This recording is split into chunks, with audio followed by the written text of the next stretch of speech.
Fine, now let us proceed further.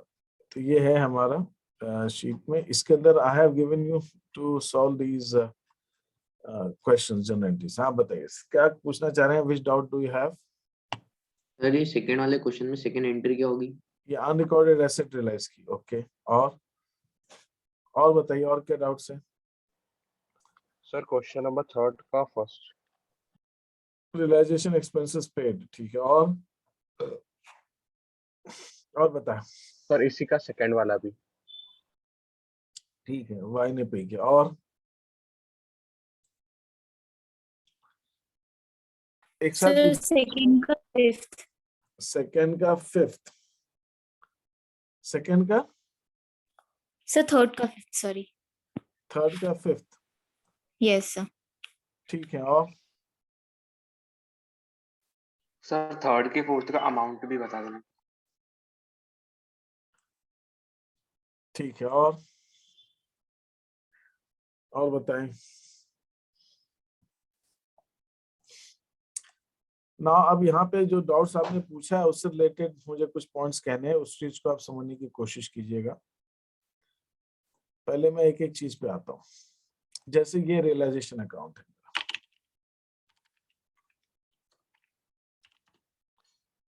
और इस realisation account के अंदर हमारे दो साइड्स हैं, और मैंने आपको बताया हुआ है कि डेबिट साइड में हम सारी अपनी एसेट्स को ट्रांसफर कर देते हैं।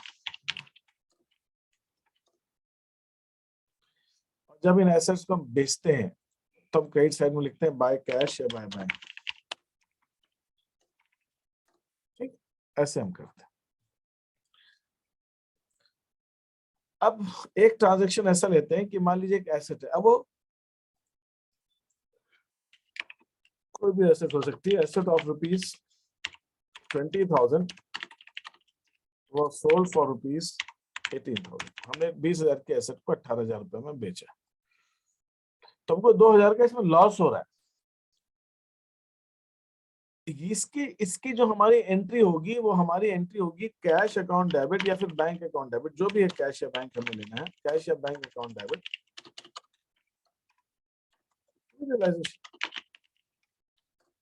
कितने से? 18,000 से।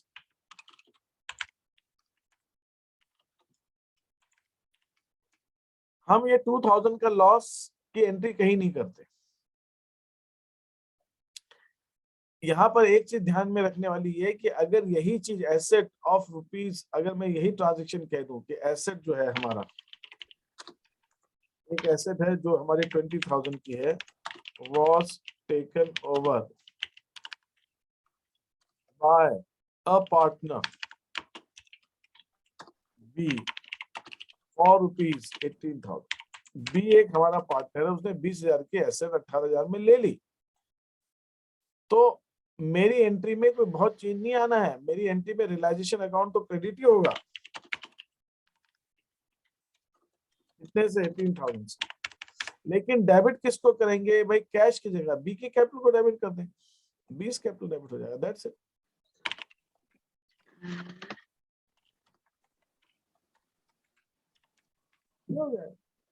भाई अगर हमने कैश में बेचा होता तो हम एंट्री क्या करते? Cash account debit realisation. हमने बेचा नहीं है लेकिन पार्टनर ने लिया है, तो जब हम एसेट देंगे तो रियलाइजेशन अकाउंट तो क्रेडिट होगा ही, चाहे कैश में बेचे चाहे पार्टनर लेगा, रियलाइजेशन क्रेडिट ही होगा। जब भी कोई एसेट पार्टनर लेता है तो कोई भी एसेट बिजनेस से जा रही है तो रियलाइजेशन को क्रेडिट करेंगे, क्योंकि हमने एसेट को रियलाइजेशन में ट्रांसफर कर दिया, तो एसेट को तो क्रेडिट नहीं कर सकते, हम रियलाइजेशन को करेंगे। अगर हमने कैश में बेचा है, कैश में बेचा तो उस केस के अंदर हम कैश अकाउंट को डेबिट करेंगे, और अगर हमने पार्टनर लिया है तो पार्टनर को डेबिट कर देंगे। सीधी सी बात है। लेकिन मैं जो पॉइंट यहाँ पे इंपॉर्टेंट जिस चीज को कहना है, हाईलाइट कर रहा हूँ कि वो 20,000 की चीज अगर 18 मिली है तो हम 18 से एंट्री करेंगे, 20 से नहीं करेंगे। अब क्वेश्चन ये उठता है, ये 2,000 का लॉस गया कहाँ? तो जब हमने एसेट 18,000 20,000 की हमारी एसेट थी, तो 20,000 की एसेट को जब हमने रियलाइजेशन में ट्रांसफर किया होगा तो रियलाइजेशन के डेबिट में हमने 20,000 लिख दिए होंगे। भाई एसेट तो 20 की है, हमने ट्रांसफर किया होगा तो 20 लिखा होगा। अब हम एंट्री क्या करना है? जब बेच रहे 18 में तो हम कैश में 18,000 लिख रहे हैं। तो इसका मतलब क्या हुआ? अगर मैं नेट इफेक्ट देखूं इस पूरे अकाउंट का टोटल लगाकर देखूं तो डेबिट साइड का टोटल 20 है, क्रेडिट साइड का टोटल 18 है, तो 2000 का लॉस तो अपने आप डेबिट से, ये नॉमिनल अकाउंट है, रियलाइजेशन अकाउंट के अंदर अपने आप 2000 डेबिट में आ जाएंगे। अपने आप रियलाइजेशन अकाउंट के अंदर 2000 डेबिट में ज्यादा है। जब रियलाइजेशन के डेबिट में 2000 ज्यादा है तो इसका मतलब लॉस अपने आप ही आ गया, हमें अलग से लॉस की एंट्री नहीं करनी। एक ही ध्यान रखिए, लॉस की हमें अलग ऐसे एंट्री नहीं करनी होती, वो लॉस अपने आप आ जाता है। तो जब 20 की चीज 18 में बेची है तो 18 से एंट्री करेंगे, तो यही चीज प्रॉफिट के साथ में भी है। अगर 18 की चीज 20 में दी होती, 2000 का प्रॉफिट था, तो भाई 18 की चीज 20 में दी, तो इसका मतलब जब हमने ट्रांसफर किया होगा तो हमने 18,000 ट्रांसफर करेंगे, 18 ही ट्रांसफर किया होगा। अब उसको बेचा है 20 में, जब 20 में बेचा है तो कैश अकाउंट के डेबिट यहाँ पे 20,000 लिख देंगे, तो 2000 अपने आप क्रेडिट में ज्यादा आ गया, 2000 अपने आप क्रेडिट में आ गया। तो पहली चीज आपको ये ध्यान रखनी है कि कोई भी एसेट जब हम बेच रहे हैं या कोई पार्टनर ले रहा है तो जिस प्राइस पर ले रहा है हमें उस प्राइस पे एंट्री करनी है, हमें प्रॉफिट लॉस की एंट्री नहीं करनी है, नहीं करनी। Is that okay? ये पॉइंट क्लियर हो गया सबको कि नहीं? वापस yes sir. Yes, sir. Sir हाँ, सर जैसे पार्टनर को ट्रांसफर कर दिया तो उसमें रियलाइजेशन में कितना इफेक्ट देगी? मतलब यहाँ पे हमने बाय कैश लिखा है तो बाय कैश की जगह बाय पार्टनर्स कैपिटल लिख देगा, और क्या करेगा। ओके। मैंने अभी एंट्री क्या होता है, partners capital account debit to realisation, तो रियलाइजेशन के क्रेडिट में लिख देगा पार्टनर्स कैपिटल, बस। और क्या आ जाएगा? अगर एसेट कैश में बिक रहा है तो बाय कैश लिख दे रियलाइजेशन क्रेडिट में, बैंक से बेच रहा है तो बाय बैंक लिख दे, पार्टनर ले रहा है तो बाय पार्टनर लिख दे, बस इतने करना आपको। बस ध्यान क्या देना है, एसेट को ट्रांसफर हम डेबिट साइड में करेंगे और जब बेचेंगे तो क्रेडिट साइड में करेंगे, बस। यहाँ पे हमने ट्रांसफर किया, बेचा तो क्रेडिट साइड में लिखा, बस इतना। चाहे पार्टनर ले या कैश में बेचे या चेक से बेचे, कुछ भी करें, हम क्रेडिट साइड में लिखेंगे। Is that okay? Yes sir. Yes, sir. अच्छा प्रद्युम्न, जब हमने Yes, sir. एसेट्स को यहाँ पे रियलाइजेशन अकाउंट में ट्रांसफर कर दिया तो हमारी बुक्स में एसेट्स अकाउंट के बैलेंस का क्या होता है? एसेट्स अकाउंट खत्म हो जाते हैं कि एसेट अकाउंट एग्जिस्ट करते हैं? एग्जिस्ट करते हैं। नहीं करते नहीं हैं। नहीं नहीं सर, नहीं करते, नहीं करते हैं।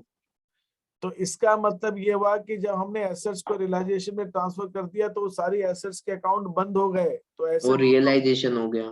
वो रियलाइजेशन में कन्वर्ट हो गया। तो इसका मतलब ये हुआ कि एक बार एसेट को ट्रांसफर करने के बाद हमारी बुक से एसेट खत्म हो गई। तो जब अगर किसी क्वेश्चन में ये लिखा हुआ हो कि अनरिकॉर्डेड एसेट, अनरिकॉर्डेड एसेट का मतलब ये होता है कि वो एसेट बुक्स में पहले ही नहीं थी। मैं आपसे अब ये कह रहा हूं कि अगर अनरिकॉर्डेड थी तो पहले ही नहीं थी, लेकिन अगर वो रिकॉर्डेड भी थी, रिकॉर्डेड भी थी, तो जब उसको रियलाइजेशन में रिकॉर्डेड एसेट को ट्रांसफर कर देंगे तो वो रिकॉर्डेड एसेट भी तो अनरिकॉर्डेड हो गई, वो रिकॉर्डेड एसेट भी तो खत्म हो गई। तो रियलाइजेशन में ट्रांसफर करने के बाद सारी की सारी एसेट ही अनरिकॉर्डेड हो जाती है। इससे कोई फर्क नहीं पड़ता कि क्वेश्चन में लिखा हो अनरिकॉर्डेड, रिकॉर्डेड, ये सब कुछ फर्क नहीं पड़ता। तो आपको बस ये ध्यान रखना है कि आपने एसेट बेची तो आपको एंट्री करनी है cash account debit to realisation, चाहे वो रिकॉर्डेड एसेट हो चाहे अनरिकॉर्डेड हो। रिकॉर्डेड अनरिकॉर्डेड का कोई फर्क नहीं पड़ता। अनरिकॉर्डेड है तो हमने ट्रांसफर की नहीं होगी लेकिन बेच दी, रिकॉर्डेड है तो ट्रांसफर की होगी फिर बेची। तो भाई बेचने की एंट्री करनी है हमें, तो बेचने की एंट्री तो कैश टू रियलाइजेशन ही होगी, चाहे रिकॉर्डेड हो चाहे वो अनरिकॉर्डेड हो। Is that okay? Yes sir. अगर रिकॉर्डेड है अनरिकॉर्डेड है, कोई पार्टनर ले रहा है तो हमारी एंट्री होगी पार्टनर्स कैपिटल टू रियलाइजेशन, चाहे वो रिकॉर्डेड हो चाहे अनरिकॉर्डेड हो। तो पहली चीज आपको ये ध्यान रखनी है कि रिकॉर्डेड अनरिकॉर्डेड से कोई फर्क नहीं पड़ता, हमें एंट्री तो एसेट को बेचने की या पार्टनर के लेने की होगी, पार्टनर्स कैपिटल टू रियलाइजेशन, बेचने की होगी कैश टू रियलाइजेशन। बस ये ध्यान रखना आपको। Is that okay? Yes sir. Yes. Yes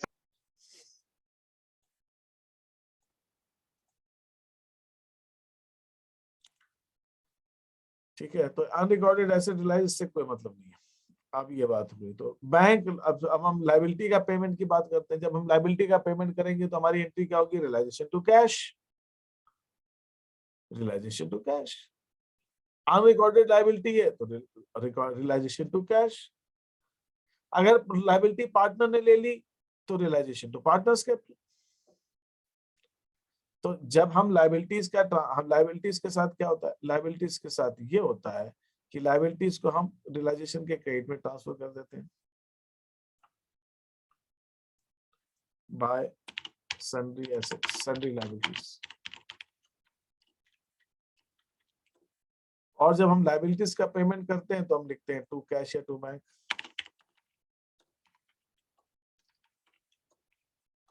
partner लेता है तो टू पार्टनर्स कैपिटल।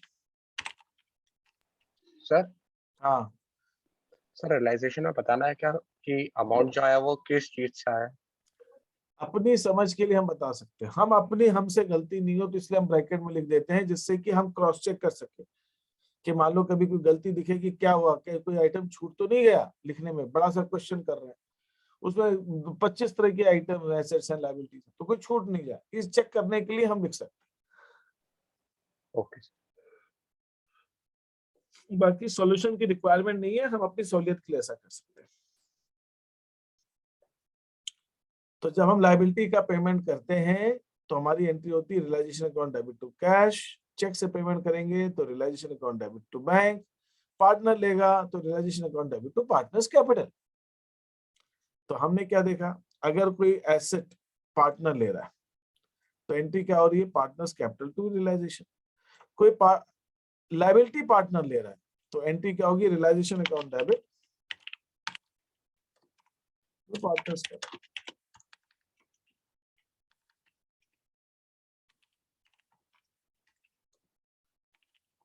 ये ध्यान रखना। तो एसेट बेच रहे हैं तो रियलाइजेशन अकाउंट, एसेट ले रहे हैं तो रियलाइजेशन अकाउंट क्रेडिट होगा, लायबिलिटी का पेमेंट कर रहे हैं तो रियलाइजेशन अकाउंट डेबिट होगा। बस सीधी सी बात। जब हम एसेट बेचते हैं तो कैश आता है तो कैश डेबिट करते हैं, जब लायबिलिटी का पेमेंट करेंगे तो कैश जाएगा तो कैश क्रेडिट होगा। तो हम जब लायबिलिटी का पेमेंट करेंगे तो एंट्री होगी realisation account debit to cash. Partner लेगा तो एंट्री होगी realisation account debit to partners capital. तो लायबिलिटी का पेमेंट करने में तो रियलाइजेशन अकाउंट डेबिट होगा। बस ये ध्यान रखना आपको। Is that okay? क्लियर है ये बात? यस। Yes sir. अब आगे चलते हैं। अब एक बहुत इंपॉर्टेंट सी चीज थोड़ी समझिएगा, इसमें भी दिक्कत जाती है। मैंने अभी आपसे क्या कहा कि जब हम एसेट बेचते हैं या पार्टनर लेता है, हमारी एंट्री होगी cash account debit partners capital account debit to realisation. तो जब एसेट हम दे रहे हैं तो रियलाइजेशन अकाउंट क्रेडिट होगा।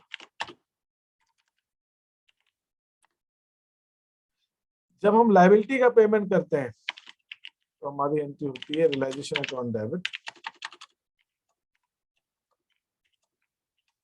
कैश या फिर टू पार्टनर्स का। Is that okay? लेकिन अगर मान लीजिए किसी लायबिलिटी के पेमेंट में हम कोई एसेट दे रहे, मतलब क्या हुआ, मतलब ये हुआ कि एक मेरा ये रियलाइजेशन अकाउंट है और इस रियलाइजेशन अकाउंट के डेबिट में मैंने एसेट ट्रांसफर की है और क्रेडिट में लायबिलिटीज ट्रांसफर की। यहाँ पे मैंने डेबिट में टू सन्ड्री एसेट्स को ट्रांसफर किया हुआ। तो मैं कर क्या रहा हूं, मैं इस लायबिलिटी के पेमेंट में ये एसेट दे रहा हूं। तो उस केस में अगर मैं अपनी एंट्री बनाऊंगा तो मेरी एंट्री जो बनेगी, मेरी एंट्री बनेगी रियलाइजेशन टू रियलाइजेशन।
ये एंट्री हो जाएगी realisation account debit to realisation. अगर ऐसी कोई सिचुएशन आती है कि हम लायबिलिटी का पेमेंट एसेट से कर रहे हैं और उसकी एंट्री बन रही है रियलाइजेशन टू रियलाइजेशन, ऐसी एंट्री को हम बुक्स में नहीं शो करते, ये एंट्री हम नहीं करेंगे, ये एंट्री हम नहीं करेंगे। इसका मतलब क्या हुआ? इसका मतलब ये हुआ, मैं आपसे कहता हूं क्रेडिटर, ध्यान दीजिएगा, a creditor of ₹10,000 was paid by a furniture of the same amount, उसी अमाउंट के फर्नीचर से उसको हमने पेमेंट कर दिया। इसका आंसर है नो एंट्री, इसकी एंट्री हम नहीं करेंगे। मैं आपसे कहता हूं क्रेडिटर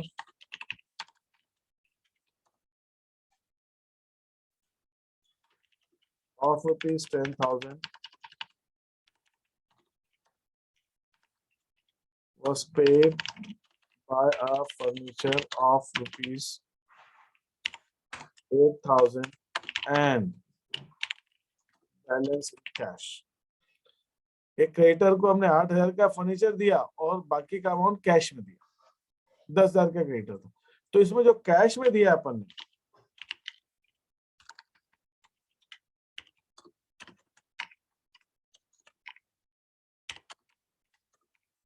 हम उसकी एंट्री करेंगे।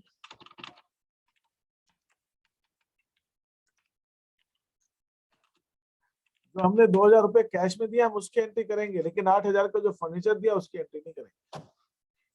एसेट के बदले एसेट, कैश दिया उसकी एंट्री करेंगे। हाँ, अब अगर कोई लोन है, पार्टनर ने फंड को लोन दिया, अब आपने एक डाउट पूछा था कि पार्टनर के लोन को पे किया गया, तो पार्टनर का लोन तो हम रियलाइजेशन में ट्रांसफर करते ही नहीं है। तो पार्टनर के लोन का जब भी पेमेंट होगा, a partners loan was paid off, अगर मान लीजिए मेरा क्वेश्चन ऐसा है कि part B, a partner loan of ₹15,000 was paid off, उस बी का एक पार्टनर का लोन था वो हमने पे कर दिया। तो जब पार्टनर का लोन तो हम डायरेक्टली पे करते हैं, उसकी एंट्री हो जाएगी हमारी B's loan account debit,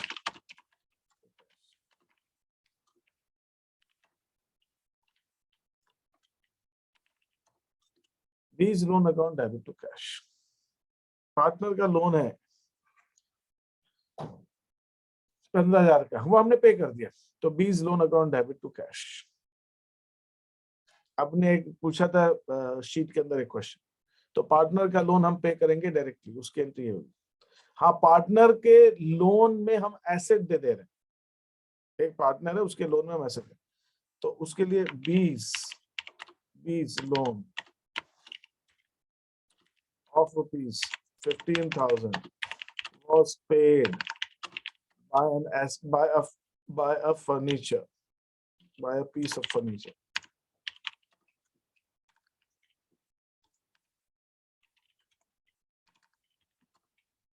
of rupees of the same amount, उसी अमाउंट के फर्नीचर से हमने पे किया,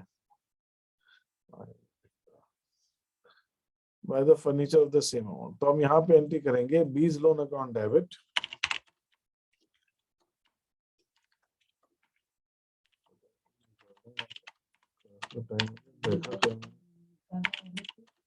टू रियलाइजेशन, ये एंट्री हो जाएगी।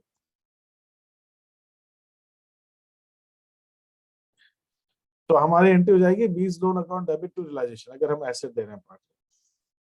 ठीक है, ये ऐसा हो जाएगा। Is that okay? Yes sir.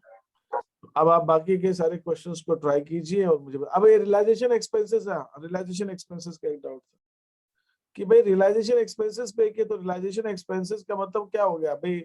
Realisation का मतलब क्या होता है? रियलाइजेशन का मतलब हो गया एसेट बेची, लायबिलिटीज, तो एसेट बेचने में खर्चे क्या हो गए भाई? एसेट और मशीन है, मशीन को लेबर बुलवा के खुलवाई गई होगी, है ना? हमने एसी बेचा होगा बिजनेस का, तो एसी निकाला होगा, फर्नीचर निकाले होंगे, हो सकता है दीवार पे लगे हो, मशीन उतारी गई होगी, बाहर निकाली गई होगी, हो सकता है कुछ पैक की गई होगी, तो खर्चे लगे अपने।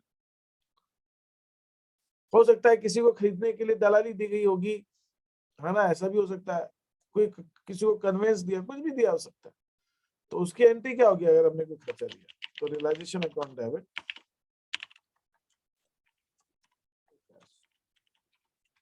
सिंपल रियलाइजेशन एक्सपेंसेस दिए, लेकिन एक्सपेंसेस किसके हैं? भाई फर्म के हैं। दिए किसने? बी ने दिए। तो जो वरुण ने पूछा था realisation expenses paid by B a partner, तो उसकी एंट्री क्या हो जाएगी? रियलाइजेशन अकाउंट डेबिट,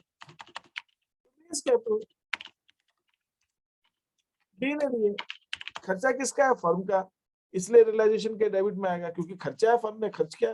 तो ऑल एक्सपेंसेस रियलाइजेशन अकाउंट का जो नेचर है नॉमिनल अकाउंट का है, तो जो भी इसके अंदर लॉसेस होते हैं वो डेबिट होंगे, ठीक है, वो डेबिट होंगे। तो यहाँ के डेबिट में अंदर हम लिखेंगे टू कैश या टू बीज लोन, बीज को।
हाँ जी, तो ये है, तो अब आप क्वेश्चंस कर लेंगे।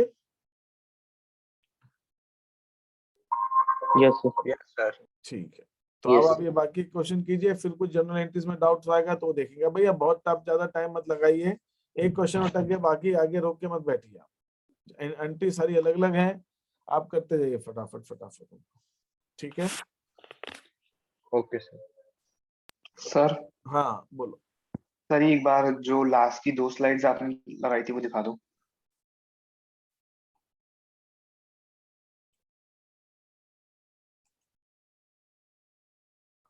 ये रियलाइजेशन एक्सपेंसेस वाली थी, कि रियलाइजेशन एक्सपेंसेस में इसका क्वेश्चन भी लिख देता हूँ कि रियलाइजेशन एक्सपेंसेस पेड, ये एंट्री होगी। दूसरी हो सकती है realisation expenses paid by B a partner, firm का खर्चा था।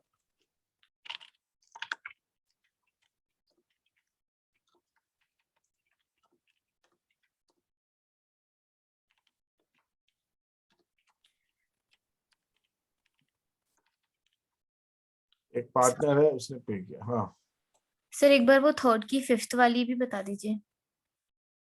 थर्ड की फिफ्थ, ये एक सेकंड, ये स्लाइड वाला काम हो गया क्या? पहले तो स्लाइड का Yes, ये sir. ये बताओ सम्यक, और कुछ बता रहे हो तुम? हाँ सर बस वही चाहिए थी, हो गया। ये वाली थी दूसरी वाली, ठीक है, ये थी तीसरी वाली, ठीक है।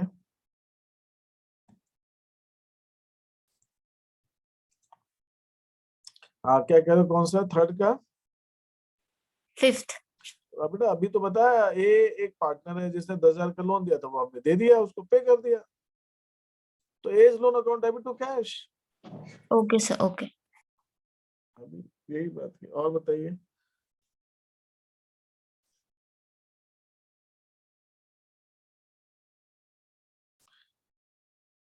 तो अब आप इन क्वेश्चंस को करें भाई फटाफट, जल्दी से जल्दी निपटाइए उसको,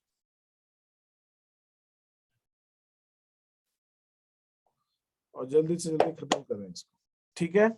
फिर मैं आगे एक कॉम्प्रिहेंसिव क्वेश्चन कराता हूँ, तो जिससे कि आपका ये करीब करीब चैप्टर हो जाएगा।